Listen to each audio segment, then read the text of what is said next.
No soy un caníbal. La carne humana es sorprendentemente sabrosa. Por favor, no me juzguen. Fue una situación crítica. Me estaba muriendo de hambre. Ella ya había muerto, y había estado muerta desde hace varios días. Fue por eso que me vi obligado a comérmela. No había nadie ahí para que me dejaran salir o para llenar mi tazón, y no puedo alcanzar el refrigerador para abrirlo. Su carne sabía a pollo. Amo el pollo. El teléfono había estado sonando por días, pero no sabía cómo contestarlo. Alguien realmente debió de haber querido ponerse en contacto con ella. Después de algunos días, unas personas llegaron a la puerta y empezaron a tocar. Yo les ladré. Odio a los visitantes. Departamento de policía, abran la puerta. Gritó un hombre. Ladré aún más fuerte. Al final, tumbaron la puerta. Esto me molestó bastante. Les ladré y les gruñí. Uno de los hombres me observó, y luego observó a su compañero. ¿Qué diablos? Eso. Arremetí contra el hombre antes de que pudiera terminar de hablar, hundiendo mis dientes en su brazo. Me las arreglé para darle una buena mordida antes de que fuera electrocutado con una pistola pequeña, que fue cuando me desmayé. Desperté ante el sonido de un pitido. Gruñí. Odio los sonidos de pitidos. No había nadie conmigo en la gran habitación, pero podía escuchar gente hablando desde afuera. Su mamá tenía esquizofrenia. Lo crió como si fuera un perro durante toda su vida. Incluso tiene un collar. Va a necesitar cirugía en su espalda. Creen que nunca se ha parado derecho.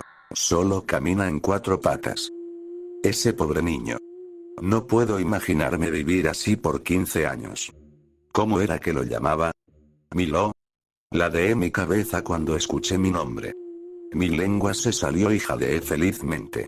Espero que me den una botana. He sido un buen chico.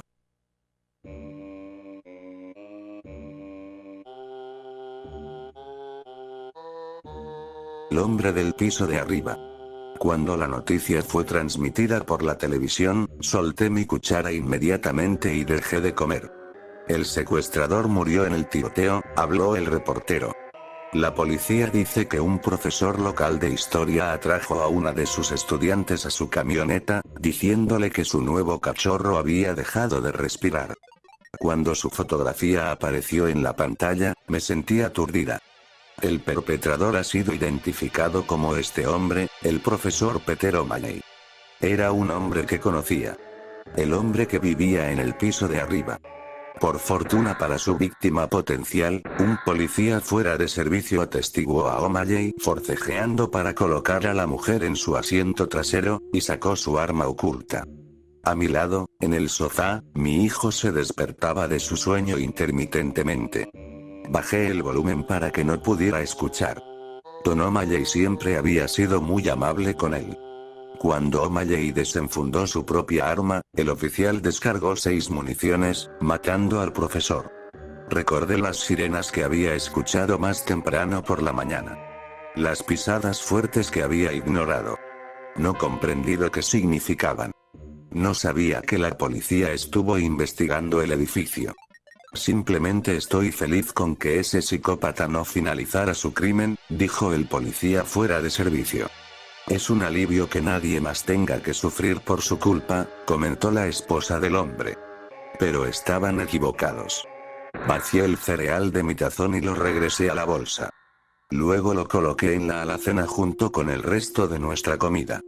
Media bolsa de cereal, una taza de arroz, 2 tazas de fruta seca, 2 botellas de agua. Nuestras únicas raciones. Me preguntaba si la policía regresaría. Me preguntaba si serían capaces de escucharme, gritando desde la pared falsa detrás del librero, en el sótano de O'Malley. Me preguntaba si aún me estaban buscando, la chica que había desaparecido hace 6 años, cuando era una estudiante de 21 años en la clase de O'Malley que también amaba los cachorros, que también fue lo suficientemente estúpida como para seguirlo a su camioneta. Sentí a mi hijo despertándose a mi lado. ¿Cuándo vendrá papi a vernos? Preguntó. Su estómago rugía. Decidí contarle la verdad. Tu papi ya no volverá, le dije. Estaba enfermo.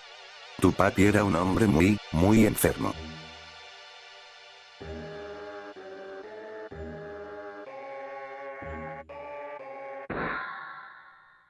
La doctora de juguetes. Todos los niños creen que sus juguetes les pueden hablar. Yo simplemente nunca perdí el hábito. Estaba comprometida con un hombre en la ciudad cuando era joven. Terminó en llanto, y cuando me mudé de vuelta a casa, sabía que no estaba destinada para ese tipo de vida. Así que, con un pequeño préstamo de mi padre, transformé una tienda abandonada en Birch Street en un hospital de juguetes. Nunca fue un negocio muy lucrativo, pero disfrutaba mi trabajo. Ganaba lo necesario como para remodelar el pequeño apartamento arriba de la tienda y entretenerme con un suministro de libros lo suficientemente amplio. Los niños en el pueblo me conocían como la doctora de juguetes y siempre me traían golosinas a la tienda cuando terminaba una reparación. Era buena en mi trabajo, buena para coser y para lubricar engranajes pequeños. Podía devolver un juguete viéndose como nuevo. Les susurraba mientras los arreglaba, y ellos me respondían con sus secretos. Como era usual, un oso de felpa podía venir con la mitad de su relleno ausente y una explicación de que solo se estaban divirtiendo demasiado. O una muñeca con patines que estaba molesta por estar encerrada en la casa. A veces eran más tristes. A algunos niños sencillamente no les gustaban sus juguetes. Los que no eran queridos, eran tirados por las escaleras, y eran traídos por padres que no estaban conscientes de ello. Otros me hablaban de rivalidades fraternales dolorosas, bullying o golpizas emocionales de parte de los padres. Trataba de susurrarles mi apoyo y consejos, para darle a los dueños algo de fuerza cuando les regresara a sus amigos. La primera que hizo que mi corazón diera un vuelco fue una muñeca de trapo que pertenecía a la hija de 6 años de un banquero local. Llegó con la mitad de su cabello arrancado. Fui a traer la aguja y el hilo, por suerte, las muñecas de trapo utilizan cabello de hilo bastante común y barato. Cuando estaba enhebrando la aguja, escuché un susurro. Papi viene a su habitación por la noche. Hace que le duela y que llore. Mamá no hace caso. Con el rostro congelado, un "eso es terrible" fue lo único que pudo salir de mi boca. Ella quiere que se detenga, pero no sabe cómo. Me armé de valor, haciendo la primera sutura en su cabeza. ¿Puedes pedirle que te deje en las escaleras una noche? Estuvo en silencio por un momento. Nos meteremos en problemas. ¿Hacer que desaparezca valdría la pena? No respondió, así que terminé de coser el hilo de vuelta. Sally estaba delicada cuando vino a traerla, y noté que no se atrevía a ver a su padre a los ojos. Hallé el artículo en el periódico una semana más tarde. Encontrado muerto en su casa, descartado como un accidente. Una caída por las escaleras. Lo recorté y lo conservé. La muñeca de trapo de Sally nunca apareció nuevo, y mi trabajo regresó a la normalidad. Luego sucedió lo de hoy. La mayoría del tiempo, los juguetes que arreglo son traídos por sus dueños. Niños. Conozco a la mayoría de las personas en el pueblo, así que el cobro de los costos no es un gran problema. Mis precios son justos. Solo raramente es un padre quien trae el juguete. Don Markowitz era un profesor de ciencias en la escuela secundaria local. Era un hombre alto y delgado, con cabello ligeramente largo y anteojos de carey. Llegó abrazando a la muñeca en sus manos. Era la favorita de Natalie. Susan no juega mucho con ella, pero no puedo soportar el pensamiento de botar algo que Natalie amó tanto. Asentí. La muerte de Natalie Markowitz había sido una tragedia para todo el pueblo. Ella fue la bibliotecaria adorada del pueblo por muchos años. Nadie supo qué fue lo que la impulsó a manejar contra el carril de tráfico congestionado aquella noche. La biblioteca había estado cerrada desde entonces. Levanté la muñeca. La reconocí de inmediato.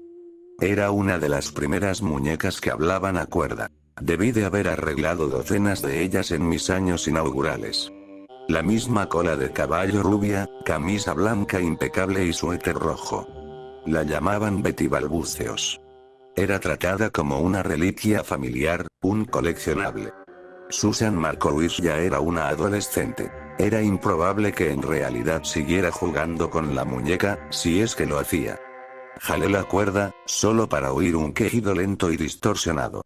Por suerte, aún tenía casi una docena de repuestos para esto, de muñecas cuya reparación había resultado ser imposible, y que dejé en mi oficina para conservar las partes.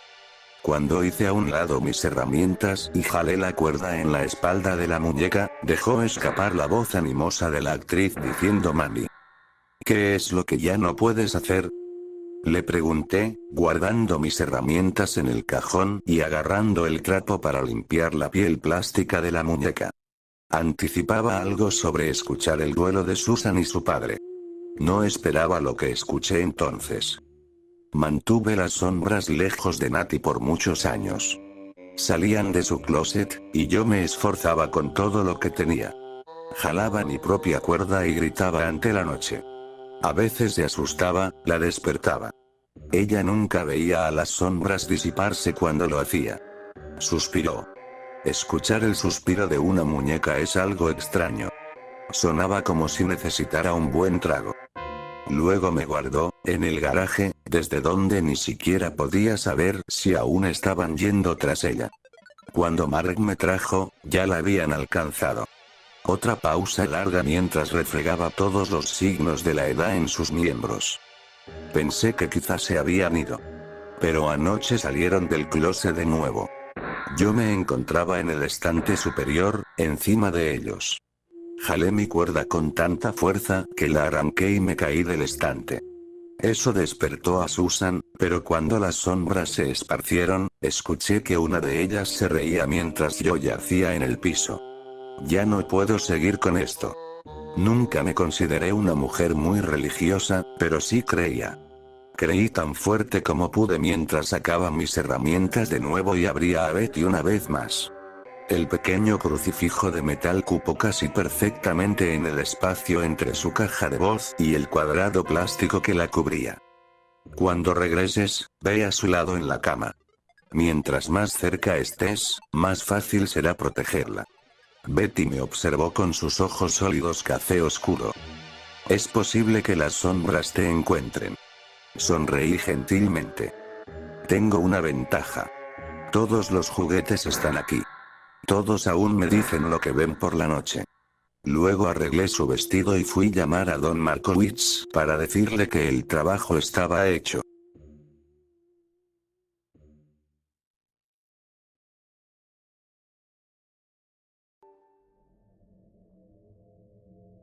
La bruja y el tío Víctor. Estábamos en la finca en una noche de sábado. En aquel entonces, aún no había energía eléctrica, por lo que iluminábamos con lámparas a gas. Era una noche muy tranquila, contábamos chistes y comíamos gallina, cuando vimos que alguien venía corriendo, sin fuerzas, y apenas haciendo señas. Era el tío Víctor. Mi tío Víctor tiene una finca un poco más adelante que la de nosotros. Si caminas en línea recta, evitando los caminos que dejan los vehículos al pasar, tardarás solo de 5 a 10 minutos. Es un trayecto corto, pero no es muy recomendable a través de los potreros porque te podría picar una serpiente o podrías tropezar en uno de los resaltos del terreno y hacerte daño con plantas, piedras o darte un buen golpe. Pero para el tío Víctor esto no es problema. Se conoce el camino muy bien y lo habría cruzado al menos unas 50 veces como para sabérselo incluso sin llevar linterna. Era una noche despejada. La luna hacía muy bien su tarea de alumbrar todo el campo, y como no hay más luces alrededor, tus ojos se podían adaptar muy bien y ver la noche con claridad. Cuando llegó, dijo: «Jueputa, maldita bruja casi me jode». Para las personas que leen y que no están familiarizadas con la jerga de mi región, mi tío dijo algo como: «Mierda, casi me alcanza la maldita bruja». Inmediatamente, toda la familia nos reunimos alrededor de él. Le ofrecimos agua. El pobre estaba pálido y agitado. Por un momento, pensamos que se iba a desmayar. Mi mamá le preguntó qué había pasado, y luego de un par de minutos, cuando pudo incorporarse, nos empezó a contar qué sucedió. Venía caminando normal hacia acá. Ya podía ver la luz de la casa a lo lejos. En ese momento, escuché el silbido de la bruja. Lo escuché muy cerca, así que sabía que iba bien. Agilicé el paso y seguí derecho. Yo no entendía esto último. Porque, si escuchaba el silbido de cerca, seguía en la misma dirección. Luego me explicaron que así funciona ese tipo de bruja, para confundirte y que vayas hacia ella. Entre más fuerte suene el silbido, más te estás alejando. Por el contrario, si lo escuchas muy lejos, casi a punto de desaparecer, es muy posible que te encuentres con la bruja de frente. Se podía sentir la angustia en su voz. Para mí, hubiera sido una experiencia traumatizante, pero él lo había manejado de una manera que yo jamás lo habría imaginado, y había sobrevivido para contarlo. Según se rumora en la región, si una bruja logra atraparte y hacerte entrar en su laberinto, es muy posible que te pierdas y que después aparezcas muerto sin ninguna causa aparente, reportado como ataque cardíaco o veneno de serpiente por los forenses. Él continuó con su historia. Yo estaba preocupado, pero confiaba que iba en la dirección correcta, porque el silbido seguía fuerte. Pero aún así, por más que caminaba y caminaba, la luz de la casa no se veía más cerca. Siempre estaba a la misma distancia. Ahí sí me empecé a preocupar. Comencé a correr, pero nada, aún seguía lejos la luz. Me angustié más cuando noté que el silbido comenzó a disminuir muy rápido. Me di cuenta de que estaba yendo hacia ella, pero no sabía hacia dónde agarrar. Todo a mi alrededor estaba claro por la luz de la luna, pero el horizonte lucía extraño, no podía distinguir ni siquiera los árboles más grandes. No había visto ningún animal, ni siquiera los mosquitos. No sentía calor, a pesar de que había corrido mucho. Pero estaba sudando mucho, sudando frío. El clima se sentía caliente, pero mi sudor estaba helado. Ciertamente, había que notar que la ropa del tío Víctor estaba empapada, como si se hubiera echado a nadar con ella puesta. Ya había recuperado un poco el aliento. Se le veía un poco más tranquilo, así que, antes de continuar, pidió algo de comer y se dispuso a la mesa, manteniéndose cerca de la luz todo el tiempo. Retomó donde lo había dejado mientras tomaba una pata de gallina y se la llevaba a la boca. No sabía qué hacer, pero era claro que tenía que mantener el silbido fuerte, así que hice mi mejor esfuerzo para ubicarme sin perder el rumbo hacia acá, caminando hacia los lados. Cuando el silbido estaba fuerte, empezaba a moverme hacia el frente otra vez. Así estuve un buen rato, pero nada, por más que daba vueltas y trataba de esquivarla, no avanzaba. La luz de esta casa se veía a la misma distancia. Ahí sí me entró el desespero. Me quedé quieto, se me bloqueó la mente. Ya no sabía hacia dónde agarrar y el silbido empezó a apagarse. Pensé que esas eran mis últimas. Empecé a dar gritos, pero nadie me respondía. No había eco, era como si el sonido de mi voz solo lo pudiera escuchar yo. Se oyó un ruido que interrumpió la historia. Era el cuidador de la finca que recién había llegado de hacer una ronda, porque uno de los terneros se extravió, aunque ya lo había encontrado y lo dejó en el corral. Después de unos segundos de silencio, y cuando ya nos dimos cuenta de quién había llegado, el tío siguió. Estaba ahí, paralizado. Me agarró el pánico y ya no era capaz de moverme. El silbido era casi inaudible, ya podía sentir que en cualquier momento la iba a ver, y estaba muy asustado. Cuando, de pronto, sentí que algo me tocó la pierna. Brinqué del susto, el corazón me latía a 1000, pero se me había espantado el shock que no me dejaba moverme. Miré hacia abajo y era un conejo completamente blanco y de ojos rojos. No había visto ningún animal en todo ese rato, se me hizo muy extraño. Además, los conejos usualmente huyen de los animales más grandes, no se estrellan con ellos. ¿Un conejo que se está quedando ciego? Pensé, y por primera vez sentí que me había regresado el alma al cuerpo y se me salió una sonrisa. ¿No se supone que los conejos tienen excelente vista, y es lo que las mamás te dicen para que comas zanahoria? En ese momento, me olvidé de la bruja. Solo pensé en agarrar al conejo, no sé para qué. Pero justo cuando me agaché a cogerlo, echó a correr. Yo salí corriendo detrás de él, debí haberlo perseguido como medio minuto cuando me tropecé y me caí. Cuando me paré, ya el conejo no estaba, pero estaba cerca del portón de la casa. Anduve un poquito más, y los vi aquí sentados. Justo en el momento que terminó la narración, llegó el cuidador. Don Víctor, lo vi por ahí dando vueltas. ¿Qué se le perdió? Me estaba persiguiendo una bruja, contestó con mucha tranquilidad. El cuidador respondió con el mismo porte, como si fuera lo más común del mundo. Qué bueno que no pasó a mayores. Yo ahorita estuve por su casa, y su mujer estaba rezando. Me dijo que usted había salido hace un rato, y que le mirara por dónde iba en mi regreso. Que le había dado un mal presentimiento y no le gusta esa maña suya de salir sin la linterna. En ese momento, el tío preguntó la hora. Faltan 10 para las 9, tío, le respondí. Salí hace casi una hora de la casa, con razón. Ya me voy, solo venía a saludarlos y a traerles queso. Se levantó de la mesa. Mi papá le dijo que se llevara una linterna, pero la rechazó. La luna está hermosa y la luz de la linterna me quita más visibilidad de la que me da. Más bien, voy a apurarme a llegar. Mi mujer ya debe estar preocupada y yo sé que ella no deja de rezar hasta que llegue. Luego de decir esto último, se dirigió, apaciguado, al mismo camino por el que había llegado.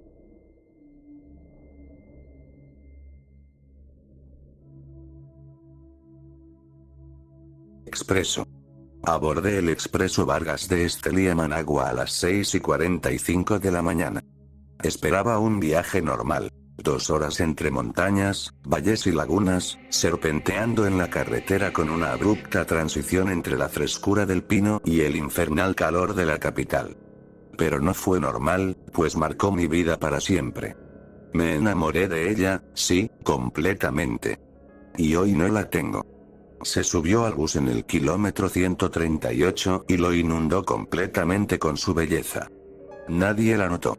Solo yo vi cómo se aproximaba en todo su esplendor, como lo hace un huracán de divinidad cuando nos consume. Se sentó junto a mí y apoyó su cabeza en el asiento frente a ella mientras se cubría el rostro con sus manos. Lloraba efusivamente, a cántaros, y entre llanto y llanto, sollozaba. Pasaron los kilómetros y, cerca de la ciudad de Sébaco, me armé de valor para hablarle. ¿Qué te pasó?, le pregunté. Me miró con unos ojos enrojecidos y volvió a llorar desconsoladamente. ¿Qué te pasó?, le pregunté de nuevo, esta vez con más fuerza. Se incorporó, me miró con ojos fijos y respondió pausadamente. Estoy destrozada. No me quiero morir, pero ellos no hacen nada. ¿Quiénes son ellos?, le pregunté. Los doctores, los que me están matando mientras nadie lo impide. Cálmate un poco, quiero ayudarte, pero tenés que calmarte. Tenés que comprender que muchas veces los doctores se equivocan. Por eso es bueno siempre buscar una segunda opinión, le dije con seguridad. Tenés razón, algunas veces exagero, pero en este caso creo que tengo razón de preocuparme. Voy a tratar de pensar en algo más, para distraer la mente de esas preocupaciones. ¿Y vos, cómo te llamas? Jorge Luis Castillo. Mucho gusto en conocerte. Soy de Estelí y estoy estudiando medicina en la UNAM Managua. Por eso te digo que te calmes, porque conozco a muchos médicos, y siempre me cuentan que en la viña de nuestro Señor hay frutas maduras y podridas. Ya estoy en 4º año de medicina y lo estoy disfrutando mucho, preparándome para lo que será el inicio de mi carrera profesional. ¿Y vos, cómo te llamas? Me llamo Brisa Rodríguez. Estudio el 3er año de comunicación social en la UCA. Tenés una cara bien agradable, Jorge Luis. Disculpa si te lo digo así, pero yo soy bien honesta y directa. Y vos sos bien linda, Brisa. Y tu nombre no lo voy a olvidar jamás porque es precioso. Cuando entraste al bus, no pude evitar mirarte. Entonces, ¿vivís en Estelí? Sí, vivo en el barrio José Benito Escobar. ¿Conoces el monumento a José Benito? Bueno, vivo del monumento, 3 cuadras al este. ¿Y tenés novio? Le pregunté, cruzando mi Rubicón personal. Acabo de terminar con él, me dijo. Era demasiado celoso y me andaba siguiendo por todos lados.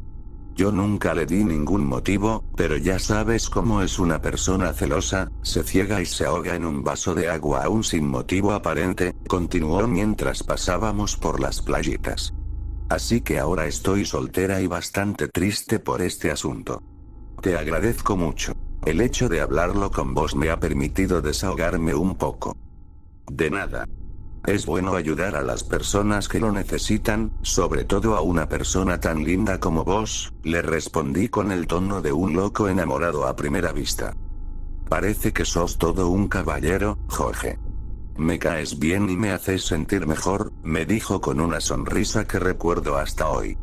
Cuando pasábamos por el empalme de San Benito, le pedí su número pero me dijo que no se acordaba. Llámame al 88 22 19 07, le dije. Así me quedará grabado aunque no te acordes. Es que ahorita no ando el celular. Bueno, decime dónde te vas a quedar en Managua. Me gustaría invitarte a salir y te puedo pasar buscando. No tengo carro, pero podemos ir al cine en un taxi. No te preocupes, que no soy un asesino en serie. Soy buen chavalo, ya vas a ver. Dale, ¿tenés un lapicero para apuntar? Lo voy a apuntar en el blog de notas del celular, ya sabes, somos modernos ahora. Ok. La dirección es frente al edificio central de Linz. Es fácil. Ok, entonces, si querés, llego mañana como a las 2 de la tarde. A las 2 no puedo porque tengo cita con los doctores. Mejor pasa a las 7 de la noche. Ok. Paso a las 7. Soy puntual, no te preocupes, que no te voy a hacer esperar. ¿Qué te gustaría? No pude terminar de hablar porque empezó a llorar de nuevo cuando pasábamos por Tipitapa, ahí, por ese lugar donde venden unas esculturas colosales de Sandino. Volvió a apoyar su cabeza en el asiento frente a ella. Cálmate, cálmate. Ahora me tenés a mí para ayudarte. Gracias, Jorge, me dijo mientras se limpiaba las lágrimas. Es que me tiene preocupada lo de mi enfermedad, me aclaró. No te preocupes. Te prometo que ya nunca te vas a sentir mal y que todo se va a arreglar. Ya sabes que me tenés a la orden para ayudarte. Y a mí me gusta cumplir lo que prometo, le dije con ese tono con el que hablan los que se meten donde no los llaman. Llegamos a Managua. Me despedí de ella con un beso en la parada del Mayorio. Mañana nos vemos, entonces, le dije, atontado por las sombras del amor. La vi caminar hacia la parada de las rutas urbanas. Yo abordé un taxi que me llevó a la UNAM, pues debía iniciar mis clases mañaneras. Ese día no puse atención para nada. Si hablaron de riñones, esfínteres o esternocleidomastoideos, ya no me acuerdo. Solo sé que pensé en Brisa, en su pelo, en sus ojos, en las ganas que sentí de besar sus labios. También pensé en su nombre, cuyo sonido inundó cada rincón de mi ser con su musicalidad y belleza. Soy un tonto, me dije a mí mismo. Me hubiera ido con ella en la ruta para acompañarla. Llegó la noche y volví a mi dormitorio dentro del campus de la UNAM, ya saben, esos hornos con techo que llaman dormitorios ahí. Tampoco pude dormir escuchando sus palabras resonar en mi mente, una y otra vez, 1000 veces y una, toda la bendita noche. Tenés una cara bien agradable, Jorge Luis. Uno se pone como imbécil cuando está enamorado. Cualquier canción que suena en la radio habla de la historia de uno, ya saben, Mujeres Divinas, La Incondicional, Mi Soledad y Yo. Todas hablan de la historia de uno. El amanecer tardó en llegar y, desvelado, asistí a la clase de medicina legal y ética médica. Todo el día pasé ilusionado porque en la tarde volvería a ver a Brisa. Cuando terminé el día lectivo, volví a mi dormitorio para prepararme para la cita. Conté y acomodé el dinero en mi billetera, 2 billetes de 100 y uno de 500, me puse bastante gelatina en el pelo y me perfumé por todos lados, hasta en la entrepierna. Uno nunca sabe cómo caerán los dados del destino. Abordé un taxi frente a la UNAM y le di la dirección con la frase habitual. ¿Cuánto frente al edificio central del INS? Le pregunté. 50 pesitos, profesor, me dijo. ¿En 40? Le contesté, regateando. El taxista aceptó y, en unos minutos después, me encontraba frente a la sede central del Seguro Social. Era ya de noche, las 6:50, para ser exactos. La dirección que me dio Brisa parecía fácil. Sin embargo, no había casas frente al edificio central del INS. Di la vuelta a la manzana para preguntar y pasé debajo de un portal de cemento que parecía la entrada de un parque. Pero no lo era. En grandes letras latinas, estaba escrito: Cementerio San Pedro, 1855. Me quedé pensando por un rato. ¿Por qué me daría esta dirección? Me pregunté, considerablemente molesto. La noche ya había caído completamente y el entorno era sombrío y silencioso. Había un guardia de seguridad en una banca cerca de la entrada. Ya está cerrado, compañero, me dijo con amabilidad inesperada. Sí, disculpe, es que una muchacha me dio esta dirección, pero ya veo que no es correcta, le comenté. Enséñeme la dirección, quizás sea por aquí cerca.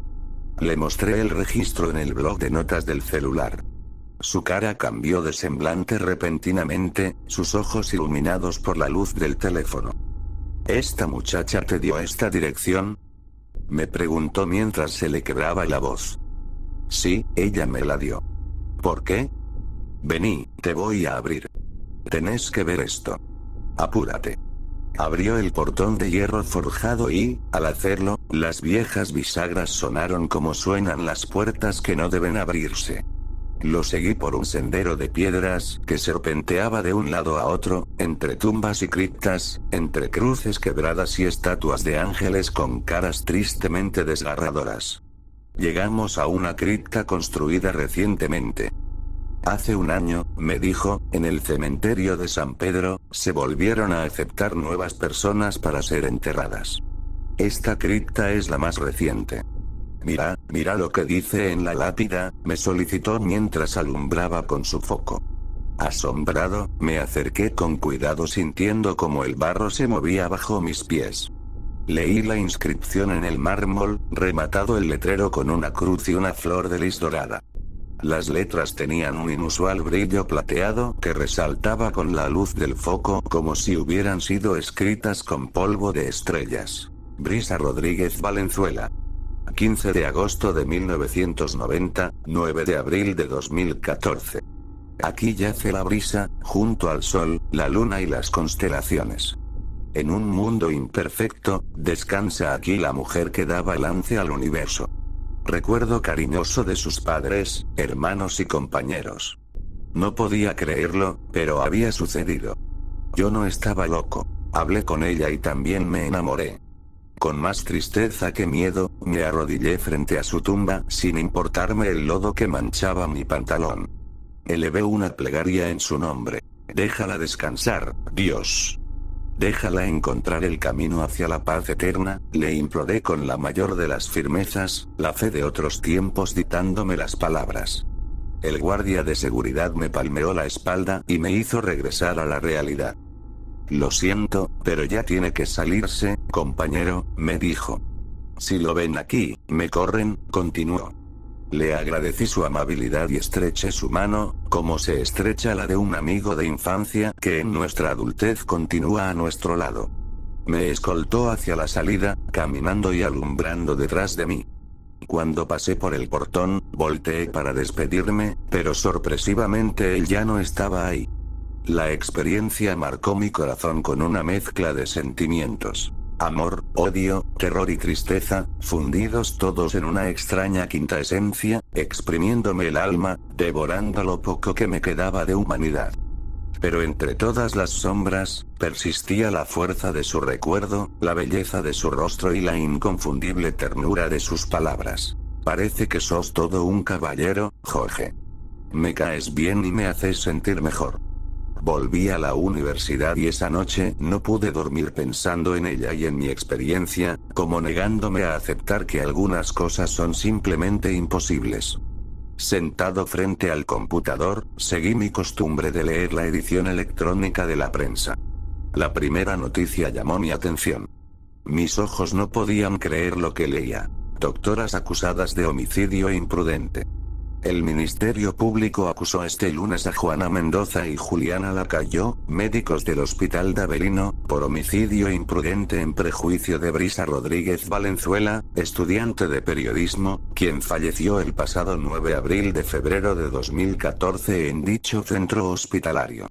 El recuerdo de Brisa se intensificó y la noticia cayó sobre mi cabeza como la hoja de una guillotina. Sentí mucho miedo y mucha ira. Brisa estaba muerta, pero yo había conversado con ella. Brisa era inalcanzable ahora, pero sus asesinos no. Seguí el proceso judicial de cerca y devoré, incansable, todas las noticias sobre el mismo. De acuerdo con la acusación, Brisa ingresó al quirófano el martes 9 de abril de 2014 a las 7 de la mañana para ser sometida a una intervención quirúrgica de rutina en el Hospital de Avelino.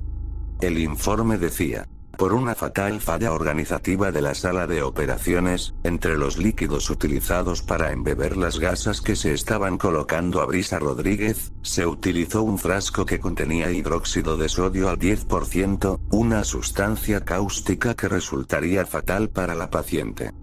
El contacto de esa sustancia con los órganos vitales, como el hígado y el páncreas, le provocó necrosis por licuefacción, derivando en un shock hipovolémico que determinó una falla multiorgánica y causó su muerte.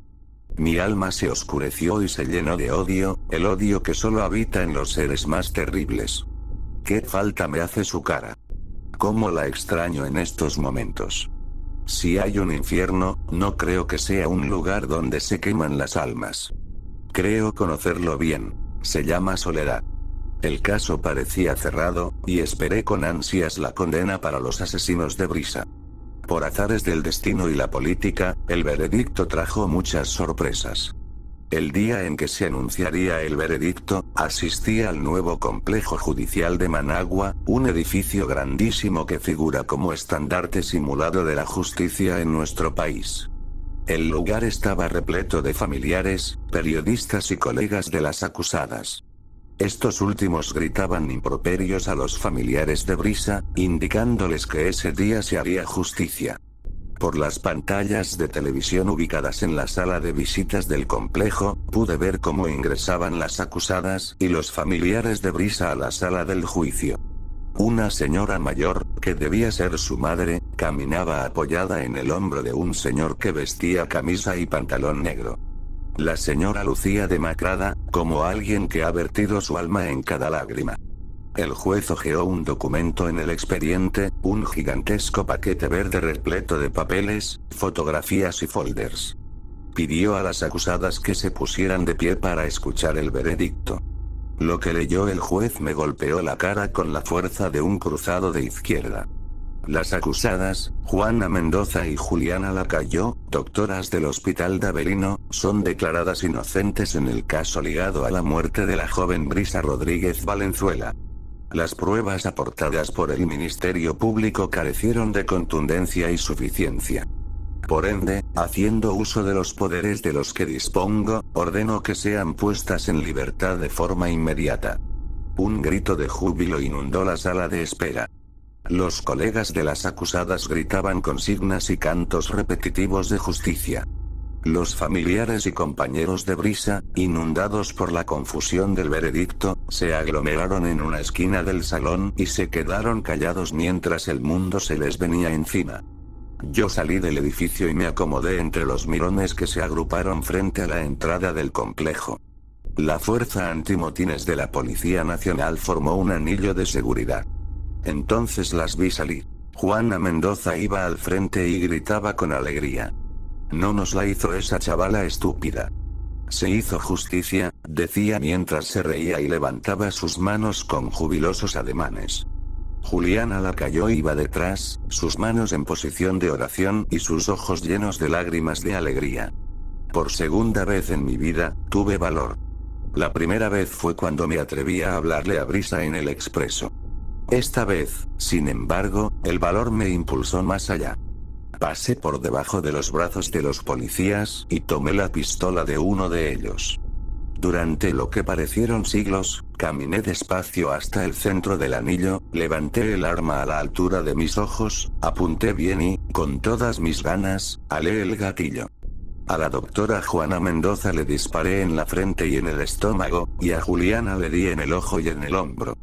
Volaron los sesos por todas partes, mientras se manchaban las batas blancas de los colegas de las doctoras, ante su mirada atónita. Sus cuerpos cayeron despacio, resistiéndose a sucumbir ante el terrible sueño de la muerte, sus expresiones mostrando la sorpresa de lo inesperado. Después vino un silencio que pareció eterno, la calma que precede a la tormenta. Sentí entonces un dolor intenso en la espalda y en las manos a medida que los antimotines me caían encima. Con mi cachete sobre el asfalto incandescente, sentía cómo me ponían las esposas en tanto recibía una lluvia de patadas en la espalda. Mientras estaba en esa posición, pude ver con deleite los rostros de Juana Mendoza y Juliana Lacayo, sus miradas perdidas en el firmamento y sus almas en ruta hacia el infierno. Los policías me salvaron de una muerte segura, pues los médicos amigos de las acusadas me querían linchar. Irónicamente, todos nosotros, los que una vez juramos salvar vidas, nos las quitábamos los unos a los otros.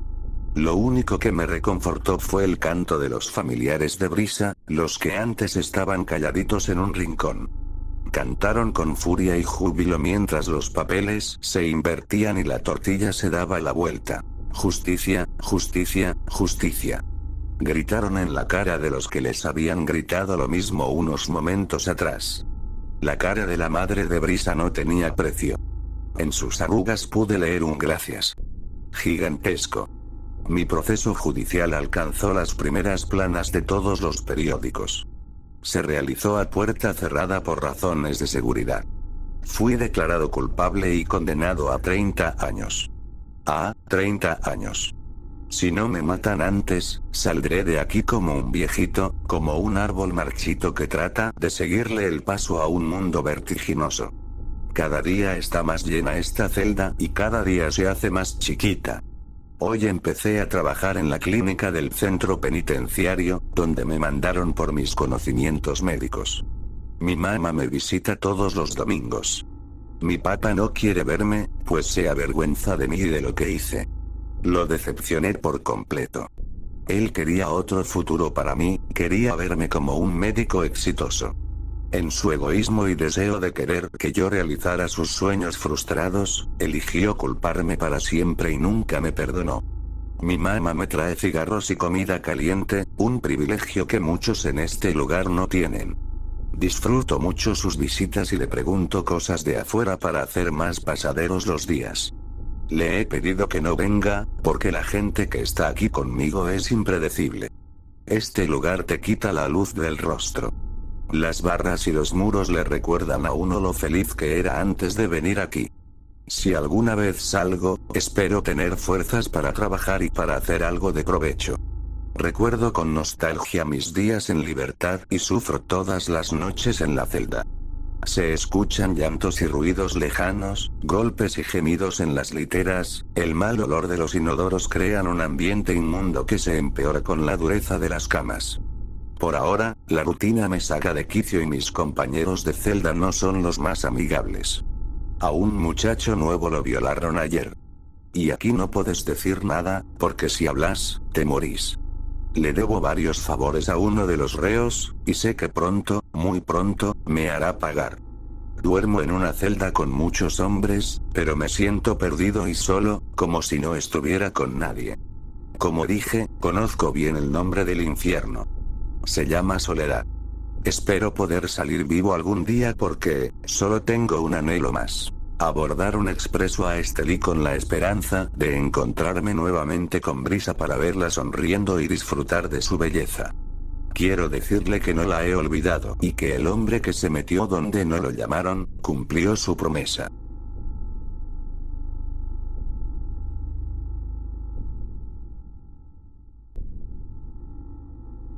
En el primer día de kinder, mi mamá había decidido llevarme a la escuela.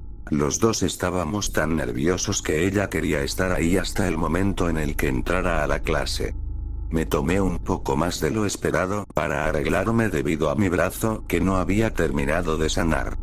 El yeso se extendía varios centímetros por encima de mi codo, lo cual significaba que, al bañarme, tenía que cubrir mi brazo entero con una bolsa de látex elaborada especialmente.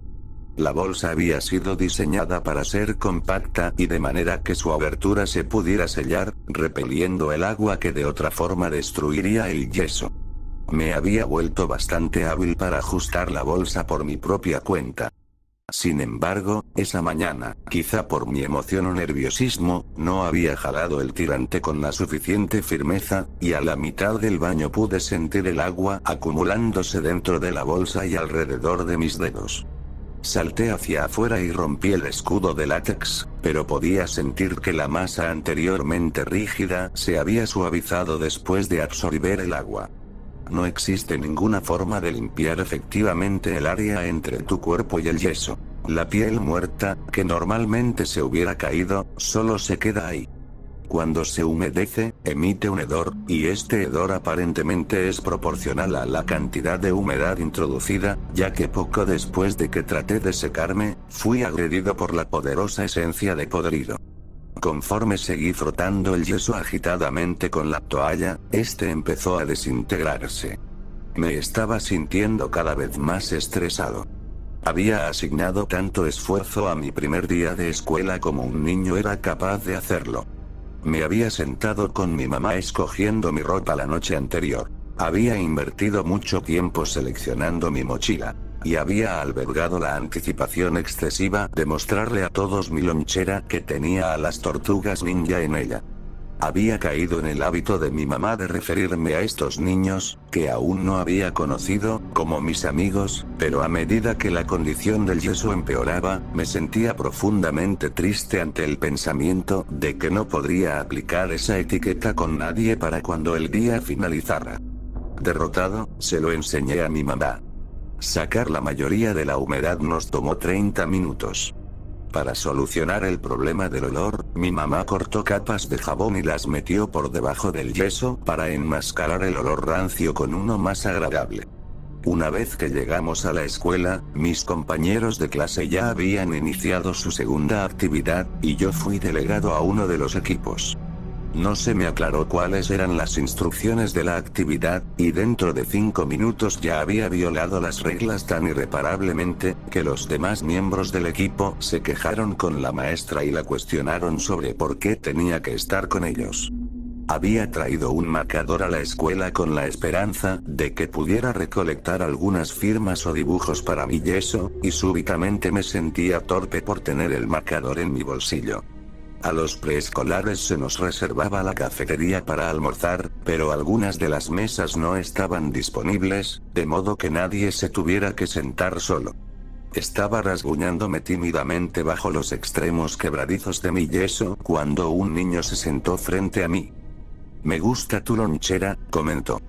Podía notar que se estaba burlando de mí, y me torné muy enojado. En mi mente, mi lonchera era la última cosa buena de mi día. No alcé la vista de mi brazo, y sentí un ardor en mis ojos por las lágrimas que estaba reprimiendo. Lo miré solo para decirle que me dejara en paz, pero antes de que pudiera expulsar las palabras, algo me detuvo. Teníamos la misma lonchera. Me reí. A mí también me gusta tu lonchera. Pienso que Miguel Ángelo es el más genial, me dijo imitando movimientos de nunchaku. Estaba a la mitad de mi argumento de que Rafael era mi favorito, cuando derramó su cartón de leche sobre su regazo. Me esmeré en ahogar mi risa, pues no conocía a ese niño en lo absoluto, pero la expresión arrugada de mi rostro debió de haberle parecido graciosa, y se comenzó a reír de primero. Súbitamente, ya no me sentía mal por mi yeso, y pensé que esta persona difícilmente lo iba a notar de todas formas. Solo entonces, decidí poner mi suerte a prueba. Oye, ¿te gustaría firmar mi yeso? En lo que sacaba mi marcador, él me preguntó cómo fue que me quebré el brazo. Le dije que me caí del árbol más alto en mi vecindario. Pareció impresionado. Lo observé tratando de garabatear su nombre trabajosamente, y luego de que había terminado, le pregunté qué decía. Me respondió que decía Josh. Josh y yo almorzamos juntos todos los días, y nos agrupábamos para proyectos siempre que podíamos. Llegué a conocer otros niños, pero creo que sabía, incluso entonces, que Josh era mi único amigo verdadero. Movilizar una amistad afuera de la escuela cuando tienes 5 años es, de hecho, más difícil de lo que la mayoría recuerda. El día que lanzamos nuestros globos, nos divertimos tanto que le pregunté a Josh si quería venir a mi casa al día siguiente para jugar. Él dijo que sí, que traería algunos de sus juguetes. Y lo animé con que podríamos ir a explorar y quizá a nadar en el lago. Estando en casa, lo consulté con mi mamá y me dijo que estaba bien. Mi entusiasmo era desmesurado, hasta que me di cuenta de que no tenía ninguna manera de contactar a Josh para contarle la noticia. Pasé todo el fin de semana preocupándome por si nuestra amistad se iba a disolver para el lunes. Después del fin de semana, me sentí aliviado al descubrir que él se había topado con el mismo obstáculo y que pensó que era gracioso. Más tarde esa semana, nos recordamos intercambiar nuestros números telefónicos. Mi mamá habló con el papá de Josh, y se decidió que mi mamá recogería a Josh y a mí de la escuela ese viernes. Alternamos esta estructura básica cada fin de semana. El hecho de que viviéramos tan cerca hacía las cosas mucho más fáciles para nuestros padres, quienes parecían estar ocupados con el trabajo constantemente. El día que mi mamá y yo nos mudamos al otro lado de la ciudad al final de mi primer grado, estaba seguro de que había visto la conclusión de nuestra amistad. Conforme nos alejamos de la casa en la que había vivido toda mi vida, sentí una tristeza que sabía que no era solo por una casa. Me estaba despidiendo de mi amigo por siempre. Pero Josh y yo, para mi asombro y gusto, permanecimos juntos. A pesar del hecho de que solo nos veíamos los fines de semana, nunca perdimos nuestro parentesco distintivo. Nuestras personalidades colisionaban, nuestros sentidos del humor se complementaban mutuamente, y descubríamos con frecuencia que habíamos desarrollado un gusto independiente por las mismas cosas. Incluso sonábamos lo suficientemente similar como para que, cuando me quedaba en la casa de Josh, él llamara a mi mamá pretendiendo ser yo. Su taza de éxito era impresionante. Mi mamá solía bromear con que la única forma de distinguirnos era por medio de nuestro cabello. Él tenía cabello rubio oscuro y liso, como su hermana, mientras que yo tenía cabello marrón oscuro y rizado, al igual que mi mamá. Alguien podría creer que la circunstancia con la mayor probabilidad de separar a dos amigos jóvenes es aquello que está más allá de su control. Sin embargo, creo que el catalizador de nuestra desvinculación gradual fue mi insistencia con que nos escabulléramos a mi casa vieja para buscar a Cajas. El fin de semana siguiente a eso, invité a Josh a mi casa, manteniendo nuestra tradición de alternar casas, pero me dijo que no se sentía dispuesto. Empezamos a vernos menos progresivamente el año siguiente. Había pasado de ser una vez a la semana, a una vez al mes, a una vez cada par de meses. En mi 12º cumpleaños, mi mamá me dijo que lo festejaríamos. No había hecho muchos amigos desde que nos mudamos, y no me pudo hacer una fiesta sorpresa porque, precisamente, ella no sabía a quién invitar. Le mencioné al puñado de niños con los que me había acercado, y llamé a Josh para saber si quería venir. En un principio, me dijo que no creía que pudiera llegar, pero el día anterior a mi fiesta, me llamó para decirme que vendría. Me sentía muy emocionado porque no lo había visto en un largo tiempo. La fiesta fue muy buena. Mi preocupación más grande era que Josh y los demás niños no se pudieran llevar bien, pero parecía que se agradaron lo suficiente. Josh estaba sorpresivamente callado. No me había traído un regalo y se disculpó por eso, pero le dije que no era para tanto. Estaba feliz con que hubiera llegado. Traté de empezar varias conversaciones con él, pero todas terminaban en callejones sin salida. Le pregunté qué era lo que le pasaba, le dije que no comprendía por qué las cosas se habían vuelto tan incómodas entre nosotros, nunca había sido así antes. Solíamos juntarnos casi todos los fines de semana y hablábamos en el teléfono cada 2 días. Le pregunté qué nos había pasado. Él me clavó la mirada luego de haberla fijado en sus zapatos, y simplemente dijo: "Te fuiste". Justo después de que dijera eso, mi mamá nos gritó desde la otra habitación que era momento para abrir los regalos. Forcé una sonrisa y caminé hacia el comedor, y ellos me cantaron feliz cumpleaños. Había un par de cajas con envoltorio y muchas tarjetas, dado que la mayor parte de mi familia extendida vivía fuera de nuestro estado.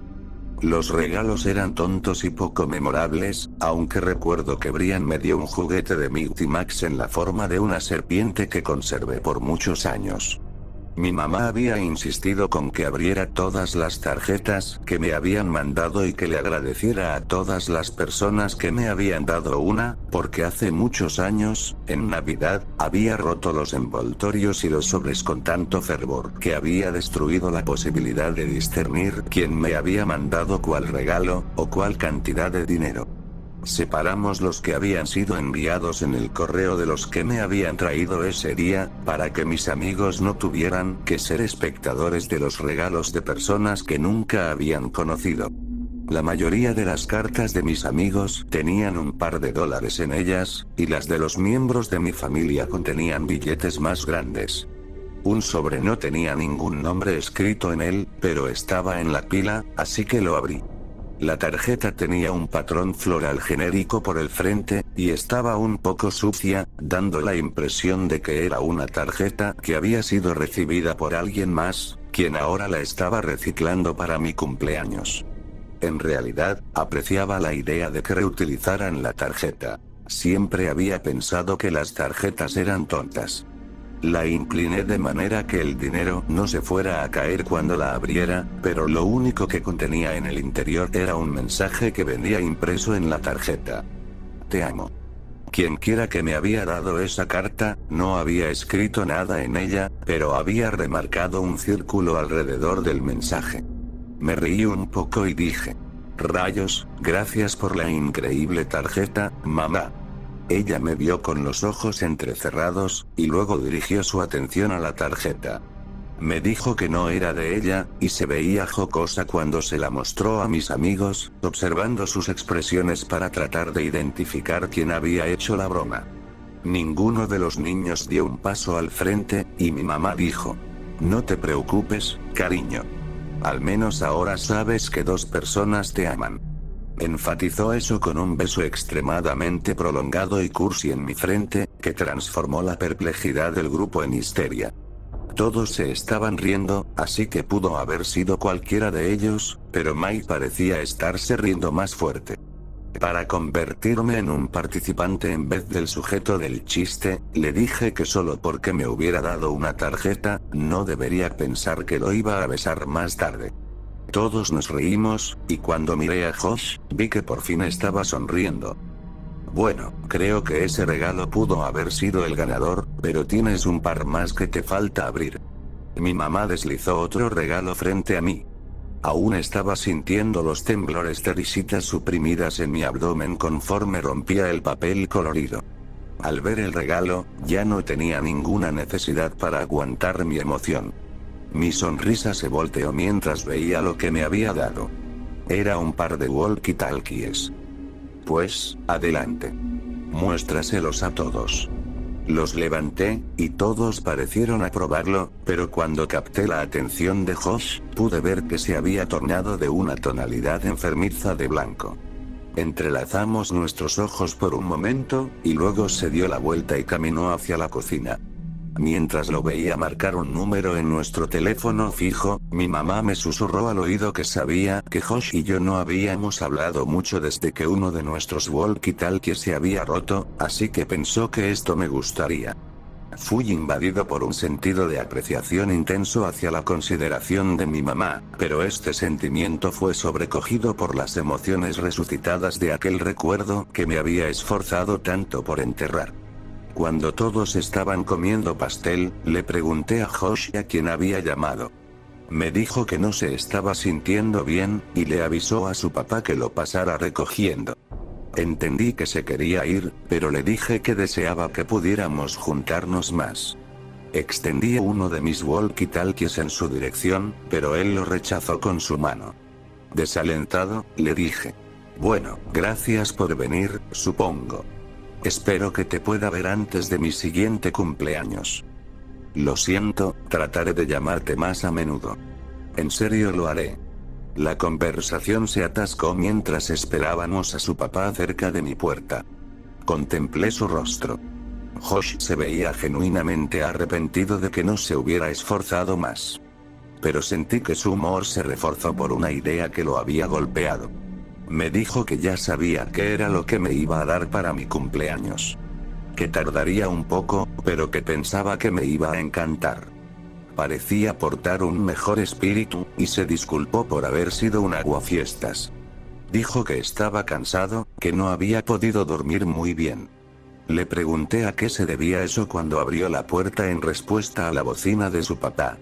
Se dio la vuelta hacia mí y me gesticuló un adiós en tanto respondía a mi pregunta.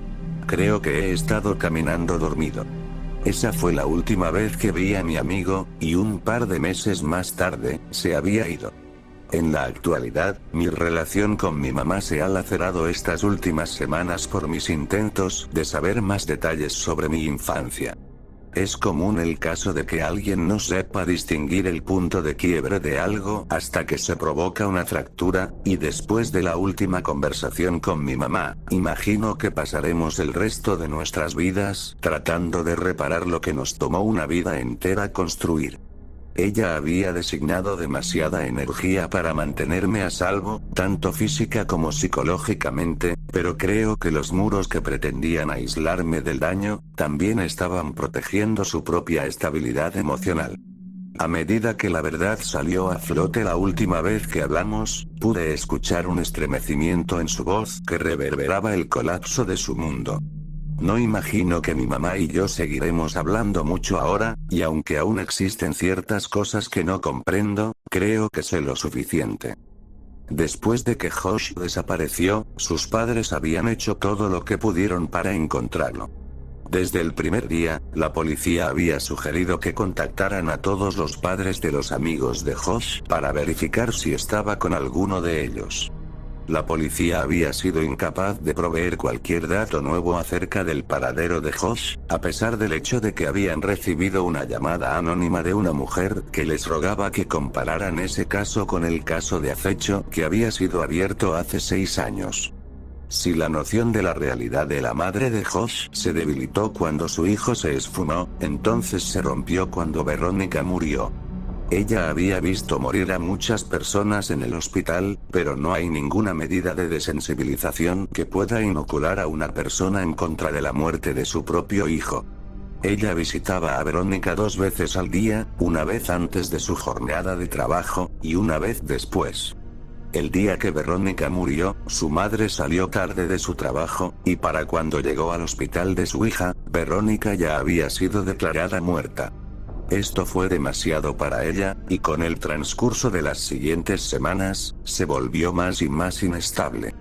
Con frecuencia, vagaba en la intemperie gritándole a Josh y Verónica que regresaran a casa, y hubo muchas instancias en las que su esposo la encontró merodeando mi vecindario viejo a la mitad de la noche, pobremente vestida y buscando, desamparada, a sus hijos.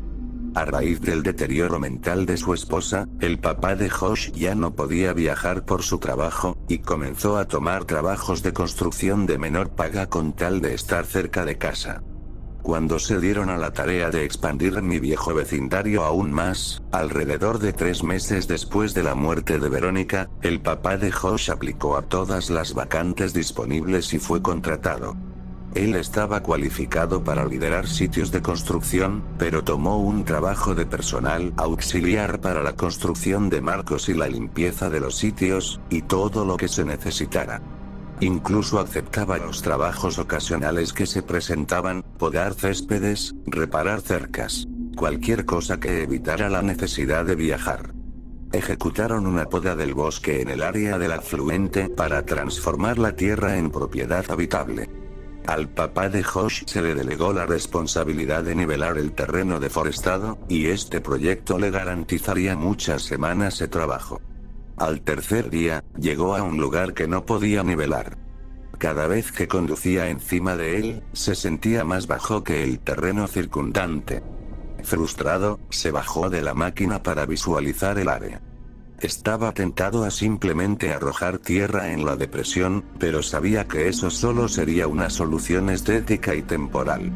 Había trabajado en construcción por años, y sabía que, a veces, los sistemas de raíces de los árboles grandes que son cortados se descomponen, causando debilidades en el suelo que también se manifiestan en la superficie. Sopesó sus opciones y optó por cavar con una pala en caso de que el problema pudiera ser resuelto sin depender de una máquina que tendría que ser traída desde otro sitio de construcción. Y a medida que mi mamá describió en dónde era, supe que yo había estado en ese lugar antes de que el suelo fuera perforado y antes de que fuera rellenado. Sentí una rigidez en mi pecho. Él cavó un agujero de 1,5 metros en la depresión del terreno más céntrica, hasta que su pala chocó con algo duro. Enterró la pala continuamente en un intento por determinar el grosor de la raíz y la densidad de la red, cuando, de repente, su pala atravesó la resistencia. Confundido, agrandó el agujero. Después de media hora de estar excavando, acabó frente a un cajón de 2 metros de largo y 1 metro de ancho. Estaba cubierto con una sábana café que se metía por un costado de la madera. Nuestras mentes se dedican a evitar la disonancia.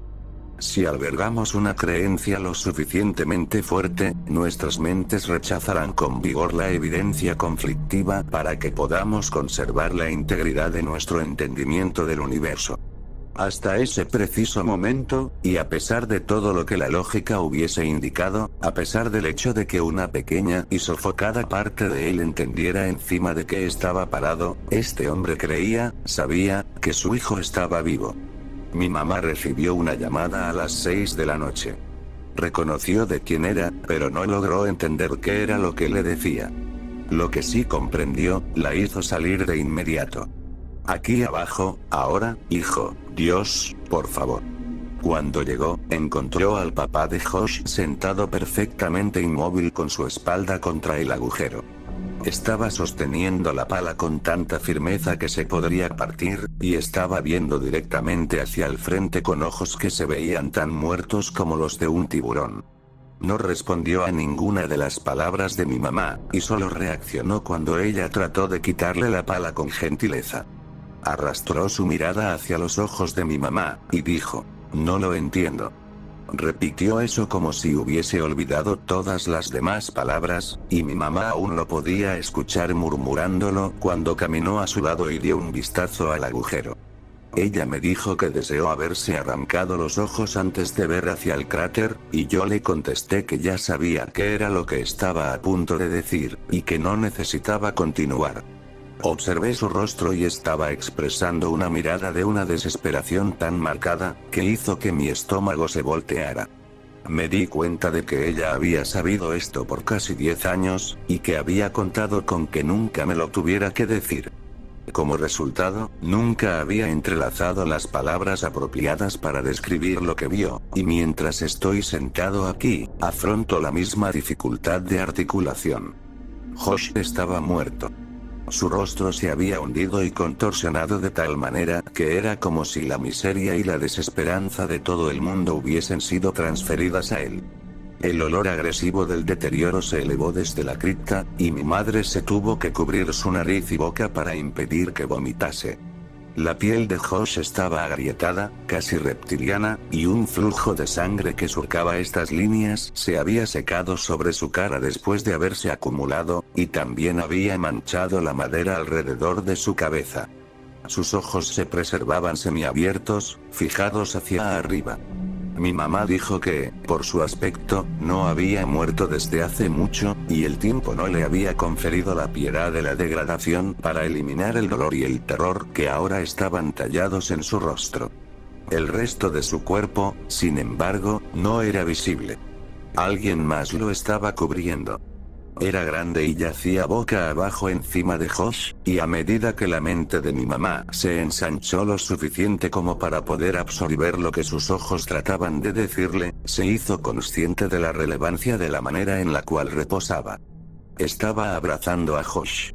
La muerte mantenía gélidas sus piernas, pero adoptaban la forma de enredaderas en un bosque tropical exuberante.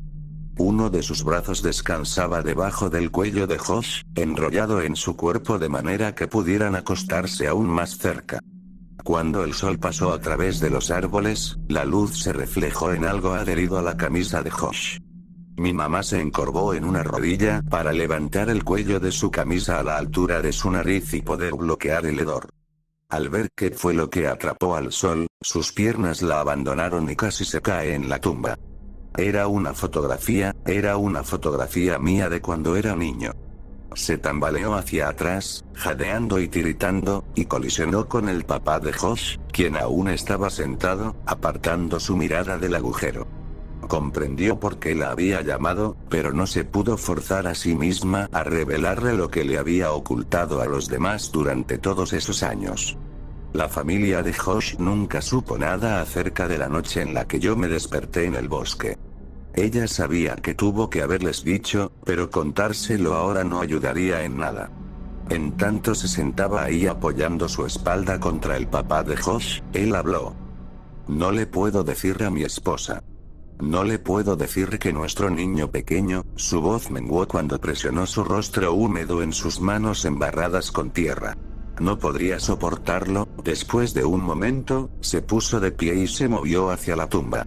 Con un último sollozo, se bajó hacia el ataúd.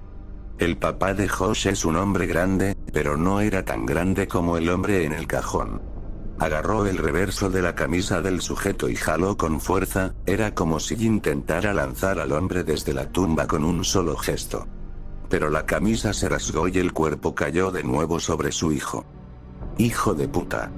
Agarró al hombre desde los hombros y lo arrojó hacia atrás hasta que lo había levantado de Josh, sentándolo incómodamente, pero derecho, contra la pared de la tumba. Observó al hombre y dio un paso hacia atrás. ¡Oh Dios, no! No, no, no, Dios, por favor, no! Con movimientos ralentizados pero poderosos, alzó y empujó el cadáver afuera del agujero, y los dos escucharon el sonido de vidrio rodando por la madera. Era una botella. Se la entregó a mi mamá. Era éter. Oh, Josh, se lamentó. Mi niño pequeño. ¿Por qué hay tanta sangre? ¿Qué te hizo? Conforme mi mamá observaba al hombre que estaba boca arriba, supo que encaraba a la persona que había acechado nuestras vidas por más de una década. Ella se lo había imaginado tantas veces, siempre maligno y aterrador, y el llanto del papá de Josh parecía confirmar sus peores miedos. Pero mientras se fijaba en su rostro, pensó que no se veía como quien se había imaginado. Solo era un hombre. Enfocándose en su expresión congelada, en realidad se veía serena. Las esquinas de sus labios se giraban hacia arriba un poco. Vio que estaba sonriendo. No era la sonrisa esperada del maniático de alguna película o historia de terror. No era la sonrisa de un demonio, o la sonrisa de un amigo. Esa era la sonrisa de alegría o satisfacción. Era la sonrisa de dicha. Era la sonrisa de amor. Debajo de su cuello, vio una herida tremenda en su piel, en donde la piel había sido arrancada. Al principio, se sintió aliviada de que la sangre no había sido de Josh. Quizá él había sufrido menos. Pero este consuelo fue breve una vez que se dio cuenta de lo equivocada que estaba. Se llevó una mano a su boca y musitó, casi como si tuviera miedo de recordarle al mundo lo que había sucedido. Estaban vivos. Josh debió de haber mordido el cuello del hombre en un intento por liberarse, y a pesar de que el hombre había muerto, Josh no pudo moverlo. Comencé a llorar cuando pensé por cuánto tiempo estuvo atrapado Josh ahí. Mi mamá revisó los bolsillos del hombre para encontrar algún tipo de identificación, pero solo encontró un pedazo de papel. En él, había un dibujo de un hombre sosteniendo la mano de un niño pequeño, y, al lado del niño, estaban unas iniciales. Mis iniciales. En tanto el padre de Josh sacaba a su hijo de la tumba, mi mamá deslizó el pedazo de papel en su bolsillo. Él continuó murmurando que el cabello de su hijo había sido teñido. Mi mamá confirmó que era cierto. Ahora tenía una tonalidad de marrón oscuro, y también notó que había sido vestido extrañamente, pues su ropa era demasiado pequeña. Después de que el papá de Josh acostó a su hijo con delicadeza sobre la tierra suave, empezó a presionar su mano gentilmente contra el pantalón de su hijo para palpar sus bolsillos, y escuchó una arruga. Con cuidado, recuperó un pedazo de papel doblado del bolsillo de Josh. Lo escudriñó, pero se irritó. Ausentemente, se lo pasó a mi madre, pero ella tampoco lo reconoció. Ella me dijo que era un mapa, y sentí que mi corazón se fragmentó. Josh estaba terminando el mapa. Esa tuvo que haber sido su idea para mi regalo de cumpleaños. Y deseé, fútilmente, que no hubiese sido secuestrado mientras lo expandía, como si eso fuese a importar ahora. Ella escuchó al papá de Josh gruñir y lo vio empujando el cuerpo del hombre en la tierra. A medida que caminó hacia la máquina con la que había encontrado ese lugar, puso su mano en un bote de gasolina y se detuvo con su espalda hacia mi mamá. Deberías irte. Lo siento mucho. No es tu culpa. Yo hice esto. No puedes pensar así. Esto no tiene nada, él la interceptó rotundamente, sin proyectar emoción alguna. Hace más o menos un mes, un hombre se me acercó mientras estaba limpiando en el sitio de construcción una cuadra abajo. Me preguntó si quería ganar algo de dinero extra, y como mi esposa no está trabajando, acepté. Me dijo que algunos niños habían cavado varios agujeros en su propiedad, y que me ofrecía $100 para rellenarlos. Me dijo que primero quería tomar unas fotografías para la compañía de seguros, pero que si llegaba después de las 5 de la tarde del día siguiente, estaría bien. Pensé que ese hombre era un estúpido, porque muy pronto iba a tener que limpiar esa área de todas formas, pero necesitaba el dinero. Ni siquiera creí que tuviera los $100, pero puso el billete en mi mano, e hice el trabajo al día siguiente. He estado tan exhausto, que no volví a pensar en ello hasta hoy, cuando quité al mismo hombre desde encima de mi hijo. El papá de Josh apuntó hacia la tumba. Me pagó $100 para que lo enterrara junto a mi hijo. Fue como si decirlo en voz alta lo obligara a aceptar lo que había pasado, y se desmoronó al suelo entre lágrimas.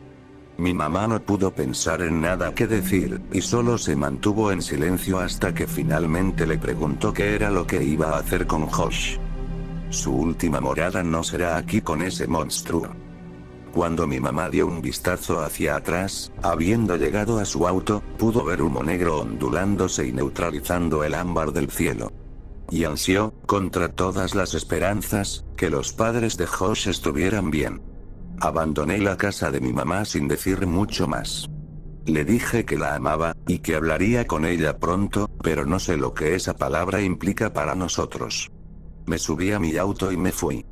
Ahora entiendo por qué los eventos de mi infancia se habían detenido desde hace años. Como un adulto, ahora veo las conexiones que se perdieron en un niño que tendía a ver el mundo en capturas en vez de secuencias. Reflexioné acerca de Josh. Lo amé entonces, y lo sigo amando. Lo extraño más ahora que sé que nunca lo volveré a ver, y me encuentro deseando que lo hubiese abrazado la última vez que lo vi. Reflexioné acerca de sus padres, de cuánto habían perdido y de cuán rápido había transpirado esa pérdida. Ellos no saben de mi conexión con nada de esto, pero ahora nunca podré verlos a los ojos. Reflexioné acerca de Verónica. Solo la había llegado a conocer más tarde en mi vida, pero durante esas breves semanas, pienso que en realidad llegué a amarla. Reflexioné acerca de mi madre. Se había esforzado tanto por protegerme, y fue más fuerte de lo que yo alguna vez podré ser. Traté de no pensar acerca del hombre y de lo que le hizo a Josh por más de 2 años. En su mayoría, solo pienso en Josh. A veces desearía que nunca se hubiese sentado al otro lado de mí aquel día en kinder. Que nunca me hubiese permitido descubrir lo que se sentía tener un amigo verdadero. El mundo es un lugar cruel, hecho aún más cruel por el ser humano. No habrá justicia para mi amigo, ninguna confrontación final, ninguna venganza. Ha pasado una década desde que terminó para todos menos para mí. Te extraño, Josh. Me disculpo porque me hayas elegido, pero siempre atesoraré mis recuerdos contigo. Fuimos exploradores. Fuimos aventureros. Fuimos amigos.